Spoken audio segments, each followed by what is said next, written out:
네, 오늘은 우리가 구약 성경 이 15번째 성경인 에스라서에서 살펴보도록 하겠습니다. 여러분, 구약 성경 36권을 우리가 세 가지의 문학 장르로 구분할 수 있다라고 예전에 말씀을 드렸죠. 우리 표를 잠깐 보시면은 구약 성경 36권은 이제 창세기부터 에스더까지 17권이 이제 역사서로 분류가 되고요. 그리고 욥기부터 아가서까지 5권, 시가서로 이렇게 분류가 되죠. 그리고 이제 이사야로부터 말라기까지 이 17권이 또 예언서 혹은 선지서 이렇게 분류가 됩니다. 여러분, 이 세 부류 중에 구약 성경의 뼈대가 되는 부분은 어느 것이라고 말할 수 있을까요? 구약 성경의 뼈대가 되는 부분은 역사서일까요? 시가서일까요? 예언서일까요? 역사서겠죠. 예, 역사서. 창세기부터 에스더까지가 좀 구약 성경의 이 뼈대가 되는 부분이다라고 말할 수 있고, 나머지 5권의 시가서와 17권의 예언서들은 그 메인 뼈대에다가 이제 살을 붙이는 것으로 시대별 역사 안에 이제 종속되는 성경 목록들이다라고 생각하시면 됩니다. 그러니까 여러분, 역사서를 끝내면 사실상 구약 성경을 다 끝낸 것이나 다름이 없다라고 볼 수 있어요. 그러니까 우리는 지금 구약 성경의 뼈대가 되는 17권의 역사서 중에 이제 3권만 남겨두고 있습니다. 에스라, 느헤미야, 에스더, 이렇게 3권을 이제 남겨두고 있습니다. 이 3권을 끝내면 이제 우리는 구약의 사실 흐름을 다 끝내는 겁니다. 그 뒤에 것들은 이제 살을 붙이는 것들인데, 먼저 이제 에스라와 느헤미야와 에스더, 이 역사서의 마지막 3권의 시대적 배경을 우리가 조금 이해하고 넘어가야 되는데, 여러분, 우리가 보았듯이 유다가 바벨론에 의해 멸망당하고 포로로 잡혀갑니다. 그리고 그로부터 약 70년이 지난 후에 바벨론 제국이 페르시아에게 멸망당합니다. 그러니까 그 당시 이제 역사의 패권이 바벨론에서 페르시아로 넘어가게 되는 것이죠. 그로 인해 여러분, 유다 백성들은 자동적으로 바벨론 포로였다가 자동적으로 어느 나라의 포로가 된 겁니까? 페르시아에 자동적으로 포로가 되는 일이 이제 발생하게 된 것이죠. 그러한 가운데 이제 바벨론을 멸망시킨 페르시아 왕 고레스가 바벨론에 의해 포로로 잡혀온 민족들이 유다 말고도 있었겠죠. 여러 민족들이 있을 텐데 그 모든 이방 민족들에게 자유령을 선포합니다. 일명 고레스 칙령이라고 부릅니다. 아마 여러분들도 들어보셨을 텐데, 그게 이제 에스라 1장 1절에서 4절에 고레스 칙령에 대한 내용이 나오는데, 쉽게 말하면 이제 포로들에게도 거주의 자유와 종교의 자유를 준다라는 내용이 고레스 칙령의 내용입니다. 그러니까 너희가 페르시아에 남아서 살아도 되고 너희 고국으로 돌아가도 된다. 그리고 바벨론은 바벨론 신만 섬기도록 강압적으로 했는데 우리는 그렇게 안 한다. 너희가 원래 믿던 신들을 섬겨도 된다. 그러니까 종교의 자유, 거주의 자유를 주겠다라고 한 게 이 고레스 칙령입니다. 그래서 여러분, 유다 백성들이 이제 본국인 예루살렘으로 돌아와서 무너진 이제 성전을 재건하고 성벽을 재건하는 일이 이제 이때 이제 일어나게 되죠. 고레스 칙령으로. 그러니까 이러한 시대적 배경 속에서 쓰여진 성경이 바로 마지막 3권, 에스라, 느헤미야, 그리고 에스더, 이 3권입니다. 근데 여러분, 또 차이가 있어요. 에스라와 느헤미야는 사실상 한 권인데, 이 에스라와 느헤미야는 바로 예루살렘으로 돌아온, 고레스 칙령에 의해 예루살렘으로 돌아온 사람들이 성전과 성벽을 재건하여 유다 신앙 공동체를 회복하는 일들을 했던 돌아온 사람들의 얘기라면, 에스더서는 돌아오지 않은 사람들이에요. 그러니까 에스더서는 예루살렘으로 돌아올 수 가라는 고레스 칙령이 있었음에도 나는 그냥 여기에 살래.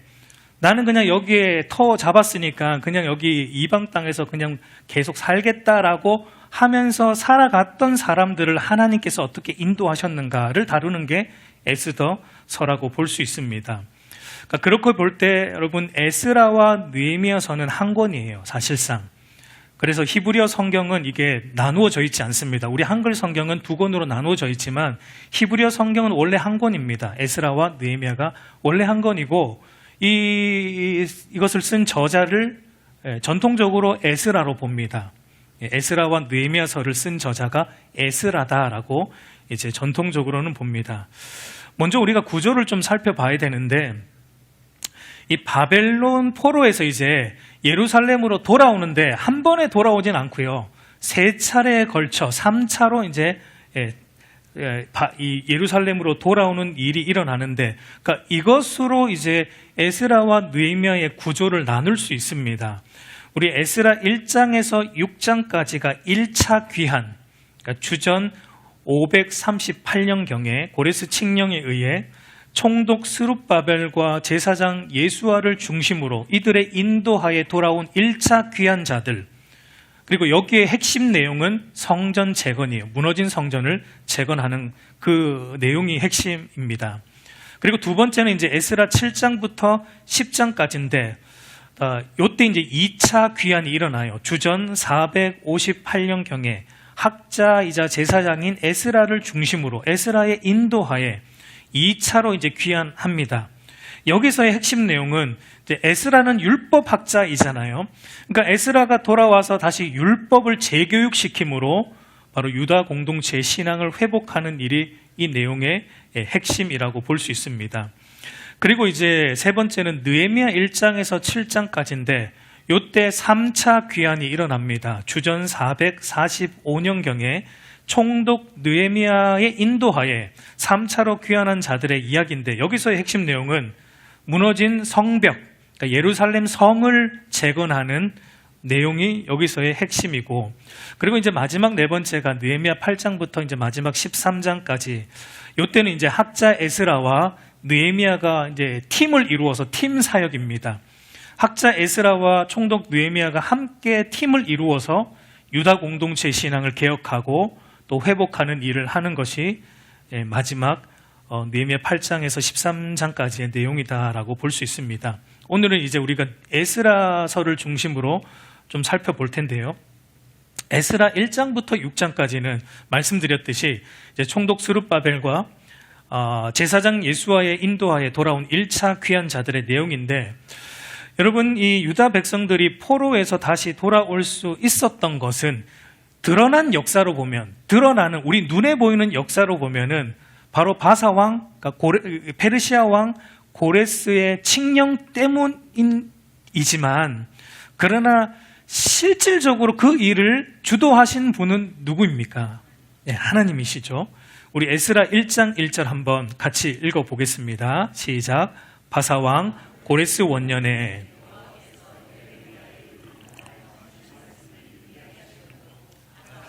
고레스의 마음을 감동시키심에 그가 온 나라에 공표도 하고 조소도 내려 이르되, 이 조소가 바로 고레스 칙령이고 거주의 자유, 종교의 자유. 그러니까 여기 보니까 뭐라고 말하냐면, 그 고레스 칙령을 낸 사람은 고레스이지만 고레스가 그 조서를 쓰도록 그 모든 것을 주도하신 분은 누구다라고 말하고 있죠. 주어는 하나님이죠. 하나님께서 고레스의 마음을 감동시키셔서 예레미야 선지자에게 하신 말씀을 이루시기 위해 이 모든 일을 행하셨다라고 말하고 있습니다. 여러분, 과거 예레미야 선지자를 통해 하나님이 유다 백성들에게 하신 말씀이 무엇입니까? 우리 예레미야 29장 10절을 보면 이렇게 말합니다. 여호와께서 이와 같이 말씀하시니라. 바벨론에서 70년이 차면 내가 너희를 돌보고 나의 선한 말을 너희에게 성취하여 너희를 이곳으로 예루살렘으로 돌아오게 하리라. 그러니까 하나님이 예레미야 선지자를 통해 하신 말씀이 뭐냐면, 너희가 하나님을 떠나서 너희가 하나님만 섬기지 않고 우상도 섬겼기 때문에 너희는 바벨론에 의해 포로로 잡혀갈 거다. 너희는 하나님을 버렸기 때문에 나도 너희를 버릴 거야. 그러니까 너희가 하나님을 온전히 섬기지 않았기 때문에 그 죄에 대한 심판으로 너희는 바벨론에 멸망당할 거다. 그런데 그게 끝이 아니다. 내가 과거 아브라함에게 언약했고 다윗에게 언약했듯이 너희를 다시 돌아오게 할 것인데 70년이 차면은 포로 생활이 70년이 지나고 나면 내가 너에게 은혜를 베풀어 다시 유다로 예루살렘으로 돌아와서 성전을 재건하고 또 무너진 유다 공동체를 회복하는 일을 내가 행할 것이다 라는 약속의 말씀을 주셨습니다.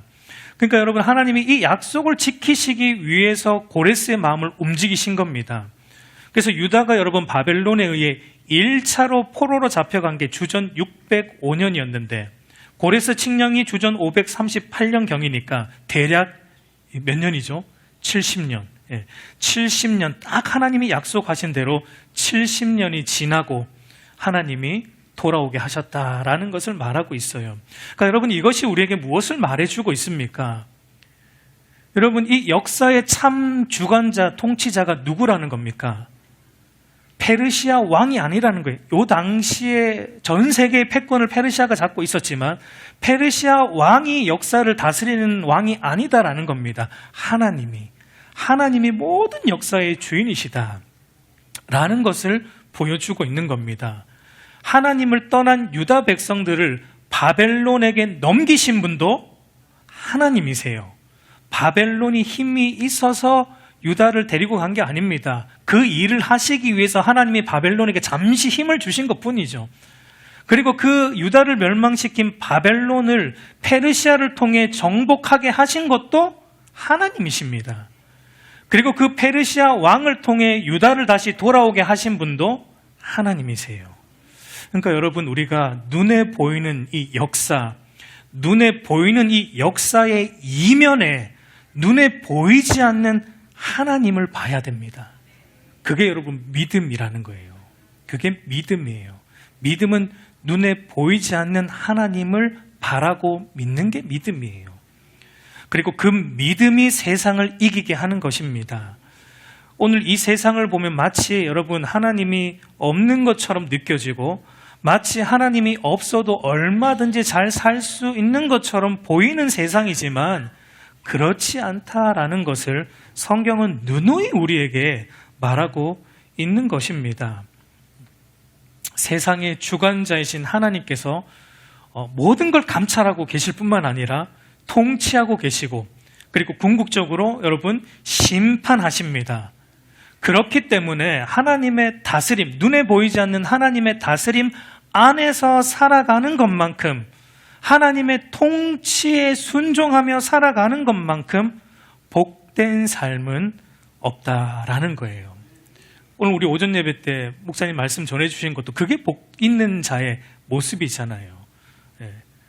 오늘 목사님 말씀해 주셨듯이 눈에 보이는 연약한 여러분 목회자를 보면 안 되고 그 뒤에 있는 참 말씀의 주인이신 하나님을 보셔야 돼요, 여러분이.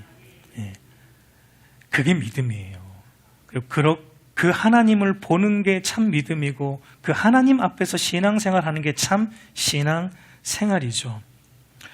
여러분, 하나님께서 그렇게 유다를 긍휼히 여기심으로 고레스 왕을 움직이셨고 예루살렘으로 돌아오는 길을 열어주셨습니다. 그런데 여러분, 여기서 우리가 또 생각해 볼 것은 이 길은 열렸는데 거기에서 다시 예루살렘으로 돌아온다라는 것은 여러분 사실 쉬운 일은 아닙니다. 쉬운 일은 아니에요. 왜냐하면 이미 70년 동안 거기에서 자리를 잡았어요.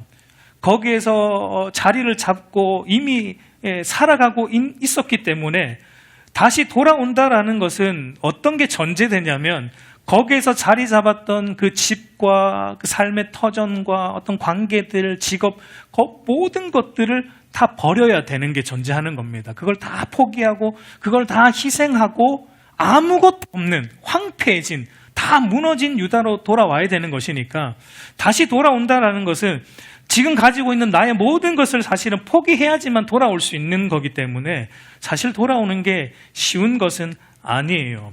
그래서 여러분, 실질적으로 돌아온 사람들의 수가 많을까요? 적을까요? 적습니다. 실질적으로 다시 예루살렘으로 돌아온 사람들은 소수에 불과합니다. 그러면 나머지 대다수의 사람들은 어떻게 했다는 겁니까? 그냥 거기에 그냥 남아서 계속 살았다라는 거예요. 그게 이제 에스더서가 다루고 있는 내용인데 그 이야기는 에스더를 다룰 때 보도록 하겠습니다. 그럼 여러분 어떤 사람들이 돌아왔습니까? 어떤 사람들이 돌아왔어요?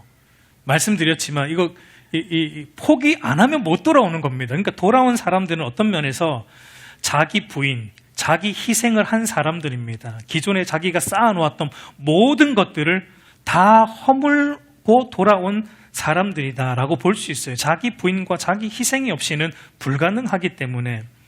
그러니까 예루살렘으로 돌아온 자들은 기본적으로 자기의 것들을 다 포기한 자들인데, 여러분 이 일이 어떻게 가능했는가?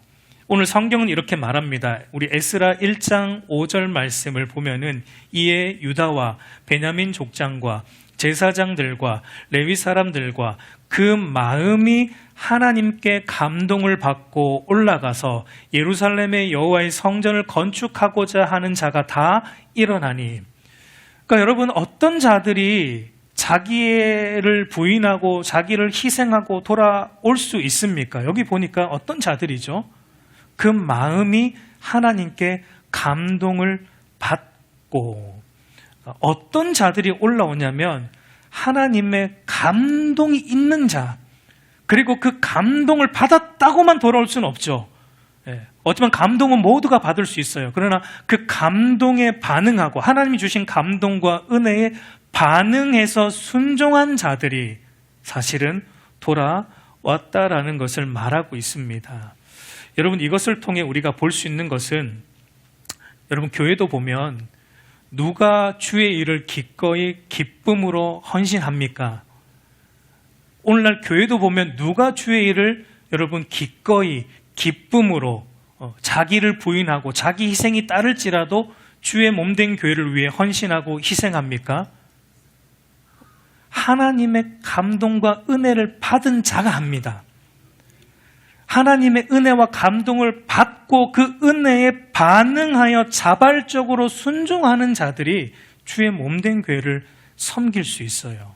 아무리 목회자가 하십시오 해도 안 합니다. 하나님의 은혜가 임해야 하는 거예요. 하나님의 은혜가 임하고 그 은혜에 반응하는 자들이 주의 몸된 교회를 섬깁니다. 근데 여러분 그게 진짜 신앙 아닙니까? 목회자는 목회자로서, 장로는 장로로서, 권사는 권사로서, 안수집사는 안수집사로서, 서리집사는 서리집사로서, 각 부서의 청지기들은 또 청지기로서 주어진 그 직분과 사명을 정말 누가 시켜서가 아니라 자발적으로 하나님의 은혜 때문에, 하나님의 감동 때문에, 억지로가 아니라 기꺼이 기쁨으로 헌신할 수 있는 것입니다. 저는 우리 알곡교회가 그런 교회가 되기를 간절히 소망합니다. 우리 모든 성도들이 정말 누가 시키지 않아도 이 부분에 감동이 올 때 하나님 앞에 자발적으로 헌신하고 또 드려지는 은혜들이 있기를 소망합니다. 여러분 이렇게 하나님의 감동에 반응한 자들이 이제 예루살렘으로 돌아와서 했던 일이 무엇입니까? 이들의 목표가 있었어요. 목표는 하나인데 바로 무너진 예루살렘 성전을 재건함으로 유다 공동체의 이 성전 중심 신앙을 회복하는 일이 이들의 하나의 목표였습니다. 여러분 그렇다면 돌아온 이들이 하루빨리 해야 되는 일이 뭐죠? 무너진 성전을 다시 일으켜 세우는, 성전을 재건하는 것인데, 그런데 이들이 돌아와서 먼저 한 일이 무엇인가? 우리가 이것을 좀 살펴볼 필요가 있습니다. 우리 에스라 3장 6절을 보면은 7째 달 초하루부터 비로소 여호와께 번제를 드렸으나 그때 여호와의 성전 지대는 미처 놓지 못한지라. 여러분 이들이 돌아와서 한 일곱째 달이 지나고 이들이 모였는데, 그때 이들이 한 게 뭐냐면은 먼저 한 일은 번제를 드립니다. 율법을 따라 번제를 드립니다. 성전 지대를 놓기 전에 먼저 번제를 드리는 일을 했다라는 것을 말하고 있는데, 왜 이들은 지금 하루빨리 급한 일이 성전을 다시 세우는 건데 성전을 세우기 전에 왜 번제를, 율법을 따라 번제를 먼저 드릴까요? 여러분 이들 안에 포로 생활을 통해 깨달은 게 있어요. 이들이 멸망당한 그 궁극적 원인이 무엇입니까? 궁극적 멸망의 원인이 뭐냐면 하나님을 참되게 예배하지 않는 삶, 성전이 있었어요.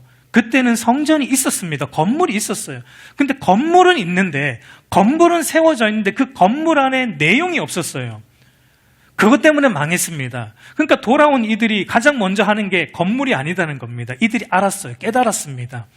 건물이 중요한 게 아니고, 건물 먼저 세우는 게 중요한 게 아니고, 그 건물 안에 그 내용, 예배, 하나님을 참되게 섬기고 참되게 예배하는 하나님 중심, 성전 중심 신앙, 그 예배의 삶을 먼저 회복해야 된다. 그렇기 때문에 이들은 빨리 건물, 눈에 보이는 건물 짓는 것보다 먼저 하나님 앞에 일곱째 달. 왜 일곱째 달이냐면 중요한 절기들이 전부 일곱째 달이 있기 때문에 모인 겁니다. 초막절도 있고 나팔절도 있고 대속절도 있고, 그러니까 그 중요한 절기가 있는 일곱째 달에 모여서 하나님 앞에 먼저 예배를 드림으로 그 바로 무너진 신앙을 회복함으로 이제 시작을 했다라는 것을 우리가 보게 됩니다. 그러니까 여러분, 오늘도 하나님이 저와 여러분에게 원하시는 게 이것입니다. 예배 자리에 와 있는 거 중요하죠. 예배 자리에 와 있어야 일단 예배 드리는 거니까. 그러나 여러분, 하나님이 우리에게 원하시는 것은 단순히 이 건물인 교회 안에서만 모여 있는 것, 단순히 교회 건물 안에서만 어떤 일을 하는 것이 아니고, 바로 우리 자신이 성전으로서 하나님 중심 신앙, 말씀 중심 신앙, 교회 중심 신앙을 온전히 회복하는 것, 그대로 순종하며 살아가는 것을 하나님은 원하시는 거예요. 교회 안에서도 그래야 마땅하고, 교회를 이제 벗어나서 여러분들의 삶의 모든 영역에서, 가정에서도 여러분 하나님 중심, 말씀 중심, 교회 중심, 모든 영역에서 그렇게 살아가는 것을 하나님은 진실로 보기를 원하신다라는 것입니다. 이 유다 백성들이 이걸 깨달은 겁니다. 이 건물이 중요한 게 아니구나. 그렇다고 건물이 필요 없는 건 아니지만 이 건물보다 중요한 것은 우리의 중심이구나. 우리의 마음이 하나님 앞에 온전해야 되는구나 라는 것을 깨닫고 먼저 예배의 제단을 쌓은 것입니다. 근데 여러분, 여기서 또 이들이 이제 하나님 중심 신앙을 회복하고, 그래서 이제 성전을 다시 이제 세우려고 이제 열심을 내는데, 이때 여러분 어떤 일이 일어났는가? 성전을 이제 막 재건하려고 하는데 이때 어떤 일이 일어나냐면 대적자들이 나타나요. 방해꾼들이 나타납니다. 우리 에스라 4장 1절 한번 같이 읽겠습니다. 사로잡혔던 자들의 자손이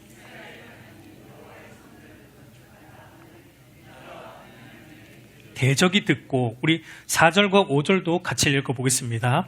이로부터 그 땅 백성이 유다 백성의 손을 약하게 하여 그 건축을 방해하되 바사왕 고레스의 시대부터 바사왕 다리오가 즉위할 때까지 뇌물을 주어 그 계획을 막았으며.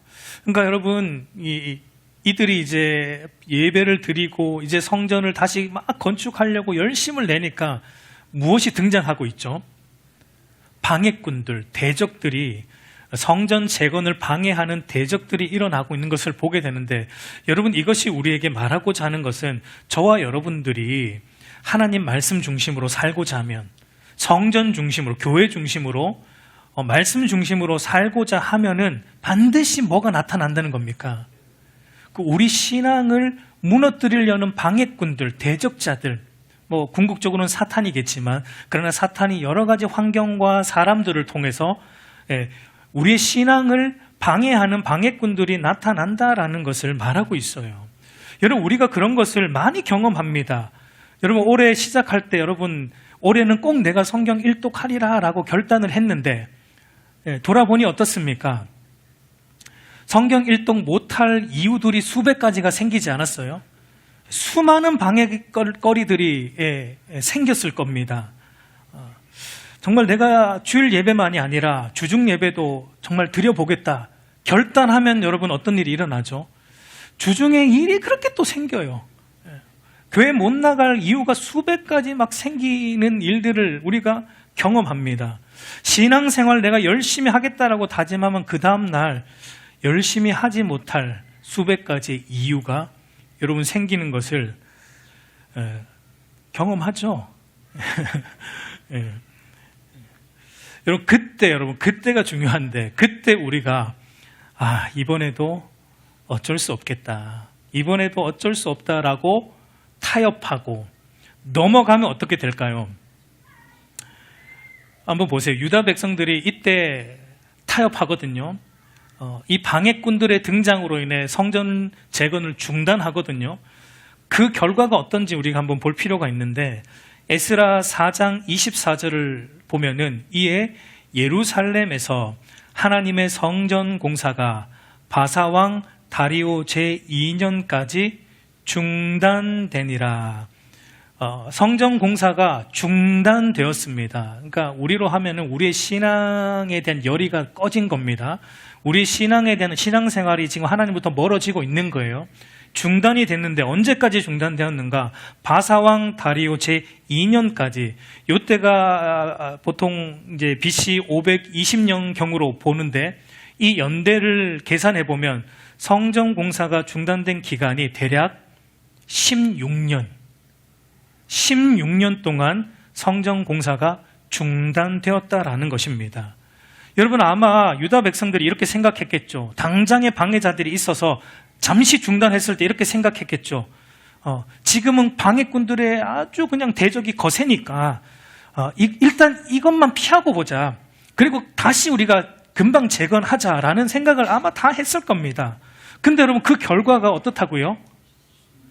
16년이라는 긴 세월 동안 중단되는 것을 보게 돼요. 대적들의 방해가 이렇게 거센데 이 무리다.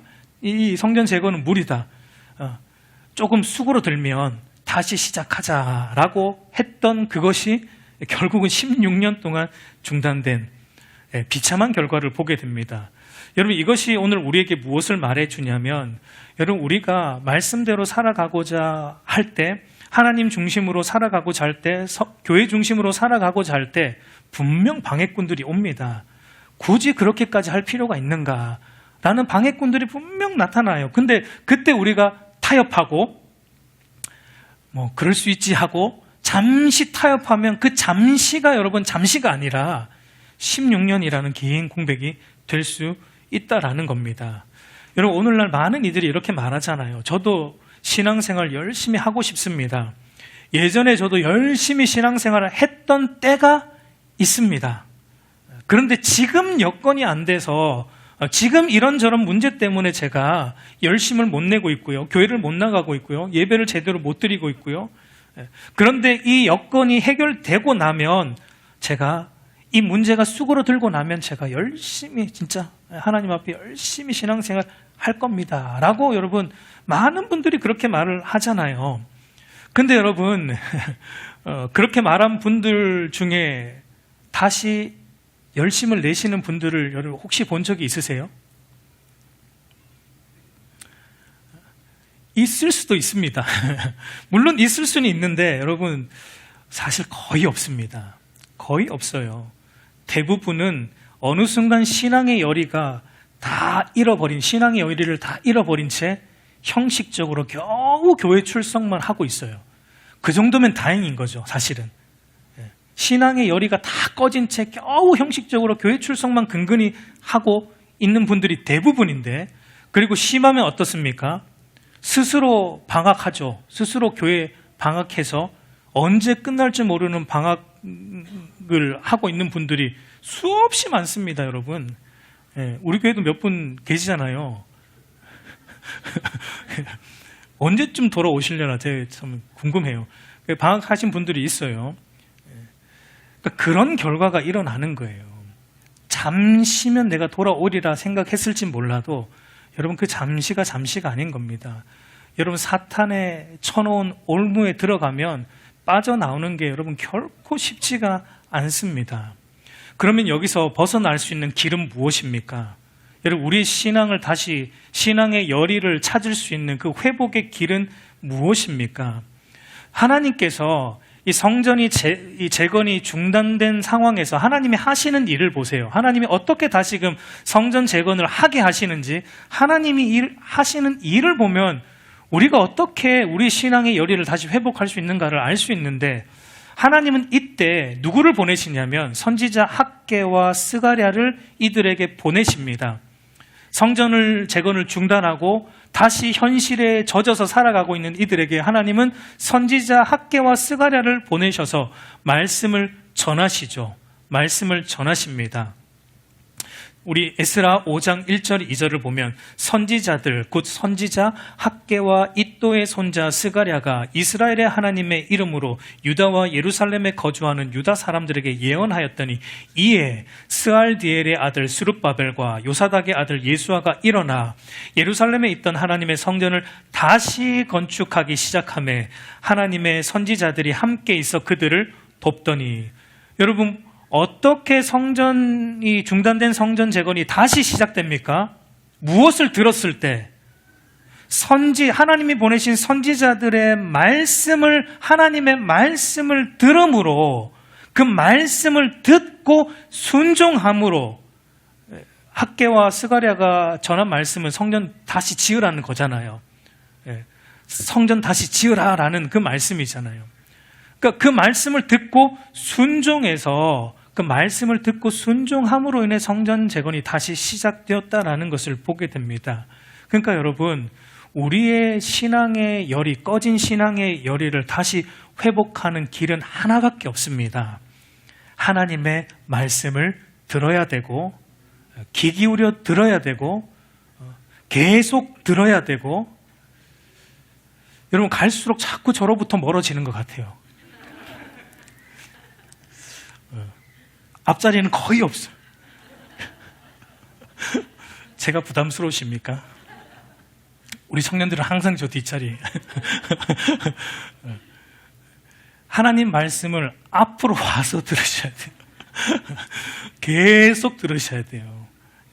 그리고 그 말씀을 듣고 그 말씀에 순종하는 길 밖에는 다른 길은 없습니다, 여러분.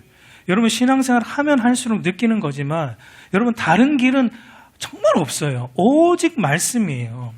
오직 말씀대로 믿고 오직 말씀대로 행하는 것만이 저와 여러분의 신앙이 살아나는 길이고 저와 여러분의 신앙을 항상 하나님 앞에 거룩하게 유지하는 유일한 길이다라는 것입니다. 그래서 이제 에스라 7장부터 마지막 10장까지는 이제 이 일을 위해서 누가 오는 겁니까? 학자이자 제사장인 에스라가 바로 이 일을 하기 위해서 2차로 귀환합니다. 그래서 에스라가 돌아와서 다시 율법을 가르치죠. 다시 말씀을 가르치죠. 이 일을 하기 위해서. 에스라 우리 7장 1절을 보면 2일 후에라는 말로 시작을 하는데 2일이라는 것은 이제 1장부터 6장까지 있었던 성전 재건이 이제 완공되기까지의 일들을 말하겠죠. 그래서 여러분 언뜻 보면 6장에 이어서 바로 7장이 일어난 것 같지만 사실은 6장과 7장 사이의 시간적인 공백이 여러분 몇 년이냐면 57년이에요. 성전이 재건되고 나서 지금 에스라가 돌아오기까지 57년의 공백이 있는 겁니다. 6장에서 7장 사이에 57년의 공백이 있습니다. 그러면 우리가 생각해 볼 것은 이 57년의 세월이 흐르면서 유다 공동체는 어떻게 되었는가? 일단 성전은 완공된 상태예요. 성전은 지어진 상태인데 이후에 57년이 지나면서 이들의 신앙은 어떠한가? 지난 57년의 세월을 보면 이제 에스라가 돌아와서 유다 공동체를 회복하는 일들을 보면 57년 동안에 성전이 완공되고 나서 57년 동안 이들의 신앙이 어떻게 됐냐면 또다시 옛날로 돌아갑니다. 또다시 과거의 죄를 답습하여서 이방 문화를 받아들이고 그래서 또 이방 여인들과 또 통혼하고 하나님이 금하신 이방 여인들과 통혼하면서 신앙의 순수성을 다 잃어버린 상태가 되어버렸다라는 것을 우리는 알 수 있어요. 여러분 어쩌면 이것을 볼 때 어쩌면 이것이 오늘 이 시대의 그리스도인의 모습이 아닌가라는 생각을 좀 해봅니다.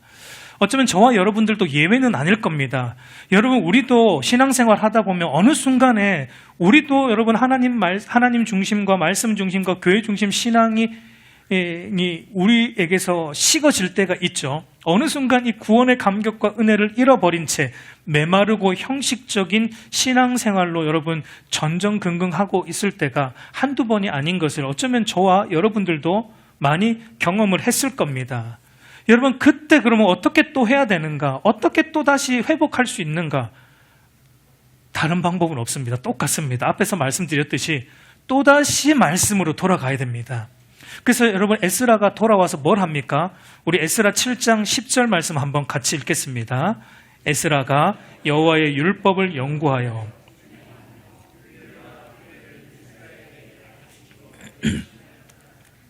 여러분, 에스라가 돌아와서 무엇을 합니까?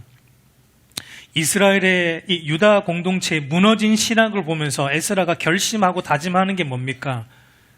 하나님의 율법을 연구하여서 이것을 이들에게 가르쳐야 된다. 왜냐하면 말씀 외에는 신앙을 회복하는 길이, 방법이 없기 때문에 다시 말씀으로 돌아가야 된다. 또다시 말씀으로 돌아가야 된다. 여러분, 그래서 호세아 선지자가 이스라엘 백성들에게 너희들이 멸망한 이유가 무엇이냐? 여호와를 아는 지식이 없기 때문이다. 하나님의 말씀을 통해 하나님을 아는 지식이 없기 때문에.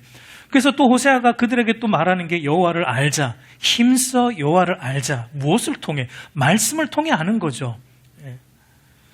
그래서 여러분, 제가 내년에는 우리 교회 표를 뭐 할까 이렇게 생각하다가 가만 생각하다가 올해는 말씀을 따라가다 했는데 이제 말씀을 따라갔으니 내년에는 이걸 뭘 해야 되나 이렇게 생각을 하다가 가만히 말씀을 묵상하다 보니까 말씀을 온전히 못 따라간 것 같더라고요. 제 자신부터 그렇고요. 이거 내년에도 이거 해야겠다. 내년에도 똑같이 또 말씀을 따라가다 해야겠구나. 평생 못 바쁠 것 같아요. 어쩌면 평생 우리가 하나님 말씀을 제대로 어쩌면 못 따라가는 수도 있기 때문에 좀 그런 생각이 들더라고요.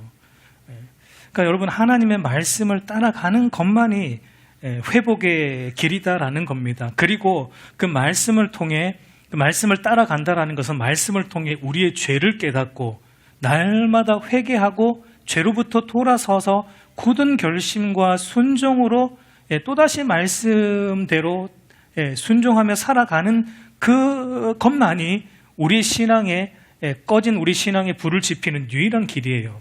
그래서 이제 에스라 9장과 마지막 10장을 보면은 그 내용이 나와요. 죄에 대한 회개와 죄로부터 철저하게 돌아서서 다시 말씀대로 순종하게 하는 내용이 이제 마지막에는 나옵니다.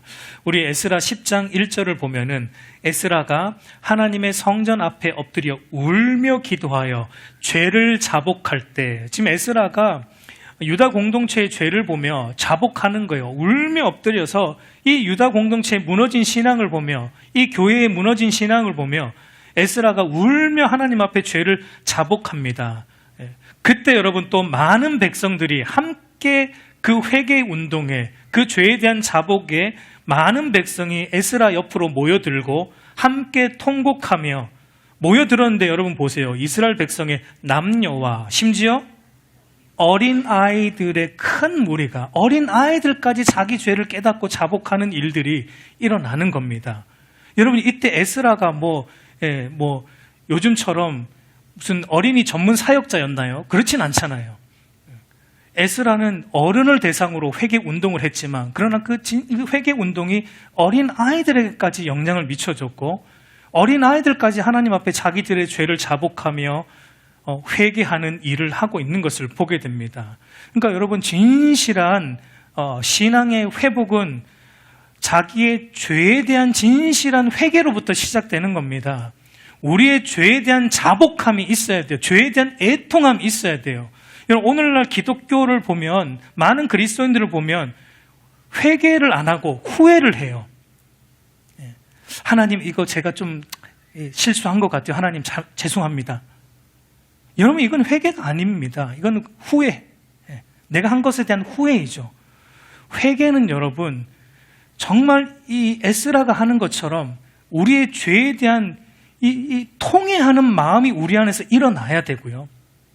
그래서 하나님 앞에 주체할 수 없어, 나의 죄 때문에 주체할 수 없는 마음으로 엎드리는 일들이 우리 안에 일어날 때, 그게 진정한 회개예요. 그래서 원래 금식이라는 것도 여러분, 우리는 그냥 금식을 뭔가 큰 일을 앞두고 그 일을 해결해 달라고 땡깡 약간 쓰는 것처럼 금식을 하지만, 금식은 원래 여러분 회개로 시작되는 게 금식이에요. 식음을 전폐한다 그러잖아요. 그러니까 자기 죄 때문에 죄에 대한 고통이 식음을 전폐할 만큼 죄에 대한 하나님 앞에 고통, 그 죄에 대한 애통이 커서 밥도 생각이 안 날 정도로 회개할 때 금식이 따라오는 거예요. 그리고 원래 성경적 금식은 죄에 대한 회개로서 따라 나오는 게 금식입니다. 그러니까 그런 모습이 진정한 회개의 모습이라는 겁니다. 그렇게 엎드리고 거기서뿐만 아니라 더 나아가서 자기 죄에 대해서 완전히 돌아서는 것, 그 죄로부터 완전히 돌아서서 다시 하나님 말씀대로 순종하는 자리까지 가는 게 참된 회복을 가져오는 회개라는 것을 말하고 있습니다. 우리 마지막으로 에스라 10장 10절 12절 우리 오늘 읽었지만 다 같이 한번 같이 읽겠습니다. 제사장 에스라가 일어나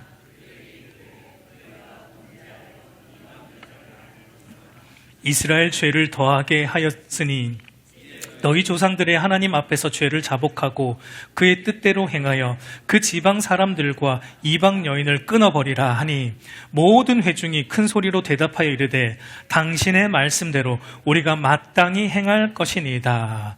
여러분, 에스라가 유다 백성들에게 돌아와서 보니까 또 이방 문화를 받아들이고 또 이방 여인들과 통혼을 한 겁니다. 그래서 에스라가 자복하면서 죄를 회개하면서 이들에게 뭘 요구하냐면 이방 여인, 너희 아내로 삼은 이방 여인 다 쫓아버려라. 다 쫓아내라 집에서. 그들과의 관계를 다 끊어버려라 라고 말하고 있고, 이에 대해 백성들은 뭐라고 말합니까? 아니 그건 좀 너무하잖아요. 이렇게 말하고 있진 않죠. 이들이 뭐라고 말하냐면 우리가 그대로 다 행하겠나이다 라고 순종합니다. 여러분, 이 일이 결코 쉬운 일이 아니죠. 여러분, 하나님께서 아브라함에게도 하갈과 이스마엘을 쫓아내라 집에서. 그때 아브라함이 어떻게 했죠? 심히 근심했잖아요. 그래도 어쨌든 자기 아들이고 어쨌든 이방 첩이지만 자기 아내로 삼았고 또 자기의 아들인데 이 쫓아낸다라는 게 쉬운 일이 아니잖아요. 비록 이방 여인이고 이방 여인에서 태어난 자식이지만 어쨌든 나의 아내이고 나의 자식이기 때문에 이걸 쫓아내는 건 결코 쉬운 일이 아니죠. 그럼에도 여러분, 이들은 어떻게 했다고요? 다 쫓아냅니다. 다 쫓아냅니다. 관계를 다 끊어버립니다. 매정할 정도로. 여러분, 왜 이렇게 합니까? 이들이 이것만이, 하나님의 말씀에 순종하는 것만이 내 이성으로 생각할 때 이건 너무한 것 같고, 논리로, 이성적인 어떤 합리적인 사고와 논리로 생각할 때 이거는 좀 너무한 것 같아도 하나님의 말씀이 아니다 그러면 순종하는 겁니다. 그것만이 여러분 신앙을 회복하는 길이기 때문에 그래요. 하나님 너무하신 거 아닌가? 여러분, 하나님이 너무하신 겁니까? 아니죠. 왜냐하면 여러분, 하나님이 분명히 뭐라고 말씀하셨죠? 이방 여인과 결혼해라, 하지 말라. 하지 말라고 말씀하셨잖아요, 미리. 근데 그걸 한 건 누굽니까? 한 건 유다 백성들이죠. 그러면 그에 대한 책임도 누가 져야 됩니까? 자신들이 책임을 져야 되는 거예요. 하나님이 금하신 걸 했으니 그 금하신 거를 버리는 것도 자기들의 손으로 해야 되는 겁니다. 그러니까 여러분, 우리가 죄라는 것을 심각하게 생각해야 돼요. 하나님이 금하신 그것을 내가 하면 그에 대한 책임도 엄청난데 그걸 내가 책임져야 된다는 것까지 여러분이 생각하시고 그 일을 할지 말지를 여러분이 정하셔야 되는 거예요. 그러니까 하나님이 하지 말라는 걸 안 하는 게 애시당초 좋은 겁니다. 애시당초 좋은 거예요. 그런데도 굳이 그게 좋아 보여가지고 보암직도 하고 먹음직도 하고 해가지고 굳이 또 손을 뻗어가 따먹었으면 그 책임은 저와 여러분이 져야 되는 겁니다. 이거 하나님 너무하신 거 아닌가? 아니요. 하나님 하지 말라고 미리 말씀하셨잖아요. 그 안 하는 게 너에게 축복이다라고 미리 말씀해 주셨는데 우리의 눈에 보암직하고 뭔가 먹음직해서 우리가 손을 뻗어서 죄를 지은 것이니까 그 책임도 저와 여러분이 온전히 져야 되는 것입니다. 그만큼 죄의 결과는 고통스럽다라는 것을 우리가 알아야 돼요. 이제 여러분 말씀을 정리하겠습니다. 여러분 에스라서는 오늘 우리에게 온전한 신앙 회복의 길을 제시해주고 있습니다. 그것은 우리 자신이 성령이 거하시는 성전임을 늘 알고 우리의 모든 삶이 하나님이 거하시는 성전의 삶으로 교회에서뿐만 아니라 모든 삶의 영역에서 살아가야 되고요. 여러분 그렇게 살아갈 때는 반드시 뭐가 온다. 그런 걸 방해하는 영적 도전이 오고요. 그게 사람으로부터 올 수도 있고 환경으로부터 올 수도 있고 그러니까 우리 신앙을 방해하는 일들이 분명히 일어난다라는 겁니다. 근데 그때 여러분 더 말씀을 붙들고 더 말씀대로 해야 되는데 그때 잠시 타협하면은 그 잠시가 아니라 하나님부터 굉장히 멀어지는 영적 나태와 영적 침체가 길어질 수 있다는 걸 우리가 미리 알고 있어야 됩니다. 그러니까 그때 저와 여러분이 타협해서는 안 되고 다시 말씀으로 돌아가서 말씀을 붙들고 그 말씀과 씨름하고 전쟁하고 그 말씀 붙들고 다시금 우리의 죄에 대해서 회개하고 돌이켜서 우리의 죄에 대해서 철저히 회개하고 완전히 죄로부터 돌아서서 하나님 말씀 붙들고 살아가는 그 삶, 이 삶은 저와 여러분이 힘써 살아가야 됩니다. 설렁설렁해서는 절대 안 돼요, 여러분. 힘써 해야 돼요. 신앙생활은 여러분 힘써야 되고, 여러분 신앙생활은 여러분 게을러서는 안 되고 열심으로 신앙의 몸부림을 쳐야 됩니다. 그럴 때만 우리의 신앙을 지킬 수가 있는 것입니다. 그런 은혜가 저와 여러분에게 있기를 우리 주님의 이름으로 축복합니다.